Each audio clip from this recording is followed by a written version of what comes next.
Hello friends, आज मैं आपके साथ में टर्मिनेटर का पार्ट 2 एक्सप्लेन करने वाली हूँ। लेकिन अगर अभी तक आपने टर्मिनेटर का पार्ट 1 नहीं देखा है तो पहले वो देख लीजिए।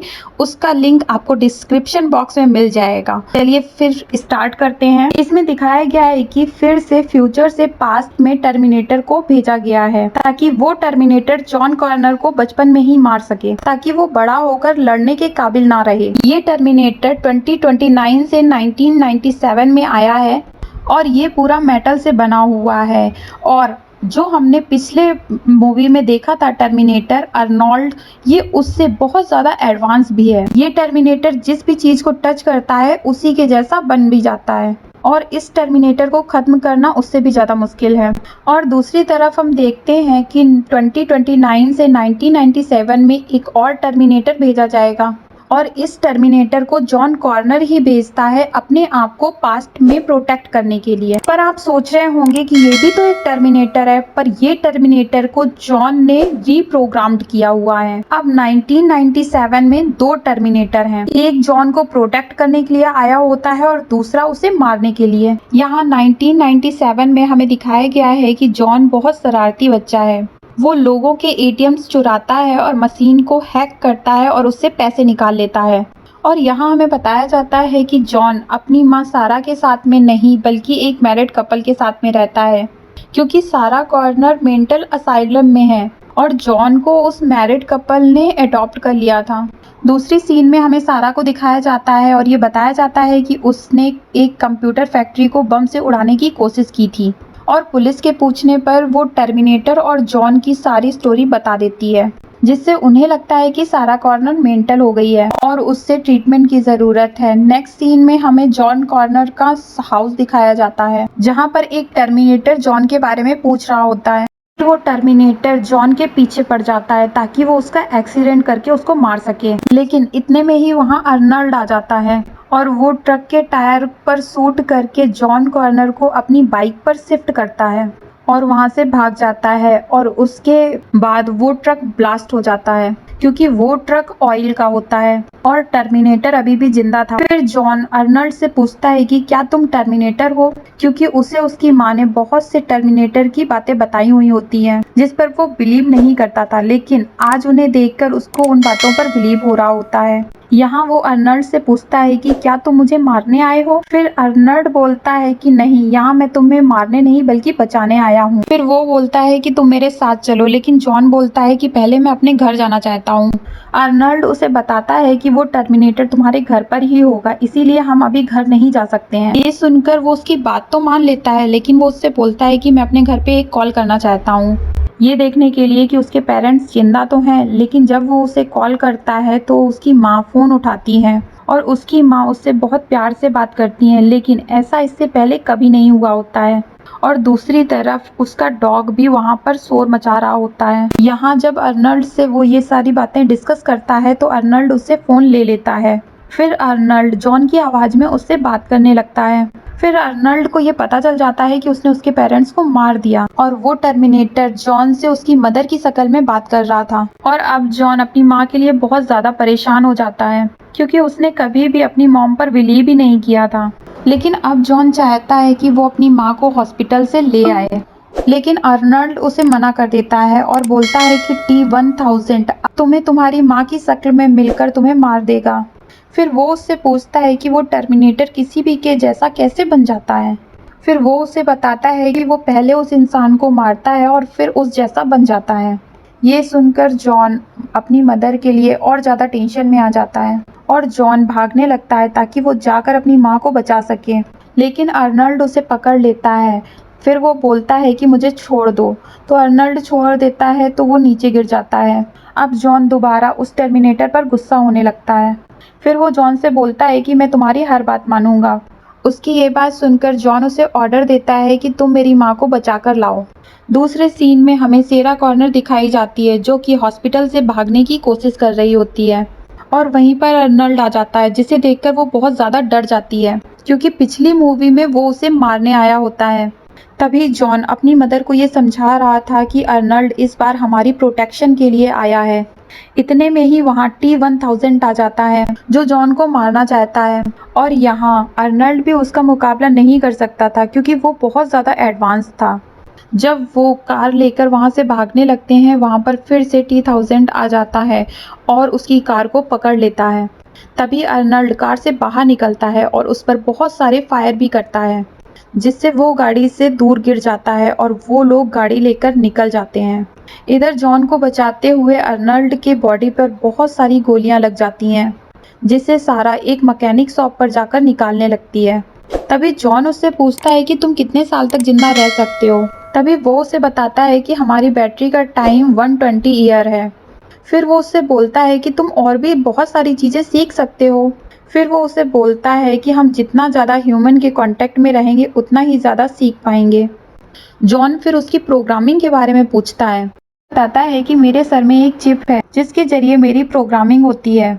साथ ही वो ये भी बताता है कि ये चिप कैसे निकलती है और सारा उस चिप को निकालती है। लेकिन जैसे ही सारा उस चिप को निकालती है, अर्नल्ड स्टैचू बन जाता है और सारा उस चिप को अब तोड़ने लगी थी, लेकिन जॉन उसे रोक देता है और अपनी माँ से बोलता है कि अर्नल्ड अब हमारा फ्रेंड है, हमारा सिक्योरिटी गार्ड है, हमें प्रोटेक्ट कर रहा है और इसके बिना हम मर जाएंगे। और इसके अलावा हमारे पास एक यही एविडेंस है जिसके द्वारा हम लोगों को बता सकते हैं कि ये फ्यूचर से आया है।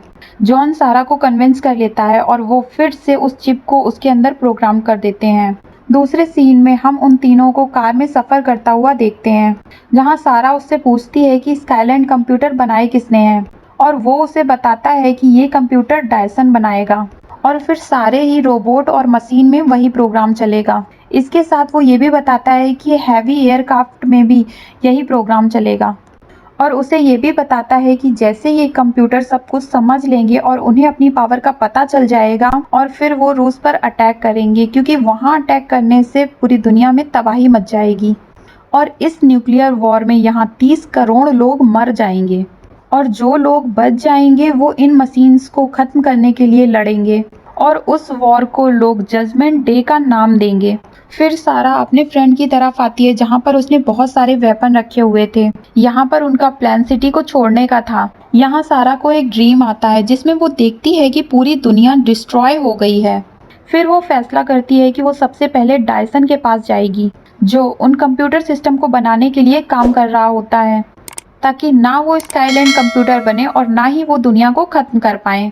यहाँ डायसन के पास पहुँचने पर उन्हें पता चलता है कि वो उसी कंप्यूटर चिप के लिए काम कर रहा होता है और सारा उस पर फायर करती है, लेकिन वो बच जाता है। लेकिन जब वो भाग रहा होता है तो सारा उस पर फिर से शूट करती है, जो उसके शोल्डर पर लगती है। तब उसे एहसास होता है कि शायद डायसन को भी ये नहीं पता कि वो कर क्या रहा है। फिर वहाँ पर जॉन और अर्नल्ड आ जाते हैं।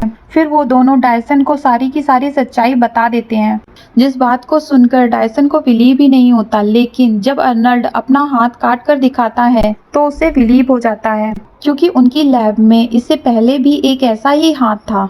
फिर डायसन डिसाइड करता है कि वो सारी चीज़ें डिलीट कर देगा, लेकिन उसे इस काम के लिए साइबर टाइम कंपनी में जाना होगा, जहां पर उसके रिसर्च के कलेक्शन रखे हुए हैं और साथ में उस टर्मिनेटर का हाथ और चिप भी जो उससे पहले आया था।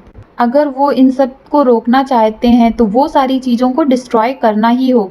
और फिर जब वो सब लोग साइबर टाइम पहुंचते हैं और डाटा कलेक्ट कर रहे थे तो सिक्योरिटी गार्ड को शक हो जाता है और वो सिक्योरिटी अलार्म बजा देता है, जिससे कि वहाँ पर सारे पासवर्ड चेंज हो जाते हैं और वहाँ पर पुलिस भी आ जाती है। लेकिन फिर भी वो वहाँ पर सारे डॉक्यूमेंट्स को जला देते हैं और चिप और हैंड भी हासिल कर लेते हैं। तभी यहाँ पर T-1000 टर्मिनेटर भी आ जाता है और वो एक हेलीकॉप्टर से इनका पीछा भी करता है।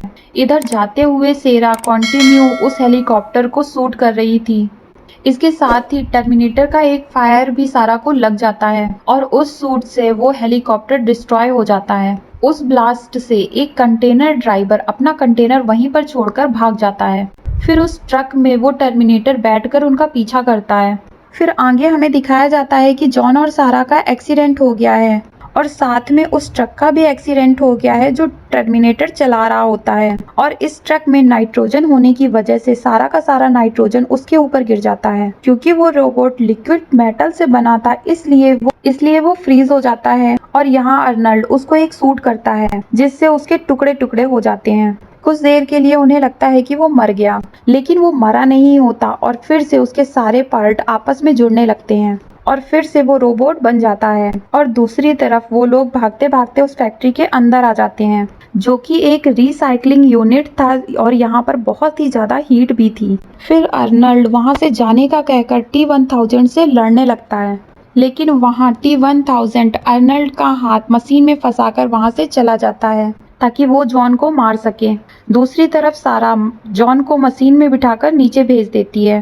जब T-1000 सारा को मारने वाला होता है तो पीछे से अर्नल्ड आ जाता है और उसे बचा लेता है, लेकिन फाइट के दौरान T-1000 अर्नल्ड की बॉडी में एक आयरन डाल देता है जिससे वो खत्म हो जाता है। अब वो टर्मिनेटर बिल्कुल सारा की तरह हो गया था ताकि वो जॉन को ट्रैप कर सके।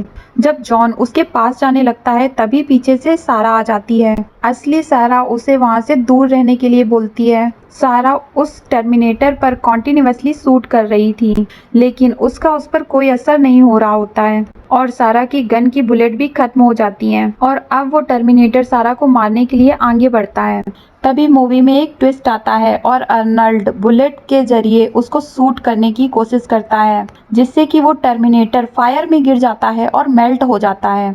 उस टर्मिनेटर के खत्म होने के बाद उनके पास में जो चिप और हैंड था वो उसे भी फायर में डाल देते हैं ताकि वो भी खत्म हो जाए। लेकिन अभी भी एक और चिप बची हुई थी जो कि अर्नल्ड के अंदर थी और अब अर्नल्ड को भी मरना था। फिर अर्नल्ड अपने आप को भी खत्म कर लेता है, जिससे जॉन बहुत दुखी हो जाता है और इस इंसिडेंट के बाद यहाँ से मूवी का एंड हो जाता है। और मेरी आवाज़ में आपको ये मूवी कैसी लगी? पसंद आई हो तो एक कमेंट करिएगा, लाइक शेयर और चैनल को सब्सक्राइब भी कर लीजिएगा।